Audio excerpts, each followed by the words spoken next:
When there's a problem, we're committed to looking for solutions, and we're committed to digging deeper into the issue of violence against children and highlighting solutions. And we do this in our series called Kids in Crisis.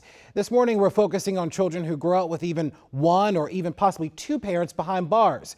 Jess Arnold introduces us to a father making sure that his son doesn't make the same mistakes he did. Let's see if you can do that. I'm gonna go behind you like that. I could do this, Daddy.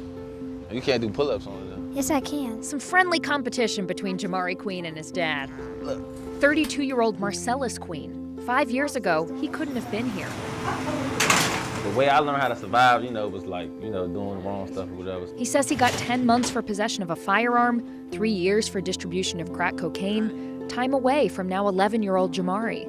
Sad. And now, Marcellus has 2 kids. So that's why, like, this time around, I was just like, oh, let me try to do something different. Because Jamari pays attention. He said that if somebody tried to mess with you, that give them a warning, and if they still do it, beat them up. Which he almost did. I was like, oh yeah, I taught you the wrong thing. One of my teachers helped me realize that I have to change what I'm doing, because that's gonna be on somebody else. That somebody else is gonna learn that. Without that lesson, generations of families can end up here, where DC Jail's medical and mental health staff try to help, like Bruce Reed. A lot of it is modeled behavior. We've had grandparent, parent, and child incarcerated all at the same time. So it is a dangerous cycle. Marcellus says his mom struggled with drug abuse. I mean, it was hard, so my story is like, it's a well documented, you know what I'm saying? Like, it's trauma. And a lot of people don't have that awareness or really understanding the role that trauma may have had in getting to a certain place. Dr. Beth Jordan says addressing that trauma is key to keeping families out of jail. We try to have people look at behavior through a trauma lens, not judging it like, what did you do to get in here, but like, what happened to you? And really build that sense of empathy. We have to do everything we can to try to help them to look at life a little bit differently, so they won't pass that same cycle on to their children. 3, 2, 1. Daddy, hold her, get her. Marcellus wants to pass on being there at playgrounds and school pickups.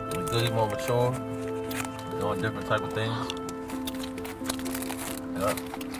And I'm here to see it all, so that's what I'm happy about. If I had to go to prison and do all stupid stuff and all that, so I'm like, look, if I can show you this now, that's why I'm like, man, take notes. But I know for sure he's gonna win, so. See? Abracadabra. All right, that was Jess Arnold reporting with that story. The jail staff you heard from also told Jess that they have a number of other programs for inmates, like trauma-informed care groups, even art therapy, and even a little yoga as well. If you want to see more, you can check out all of Jess's reporting. It is streaming right now on our WUSA 9 Plus app, as well as our website.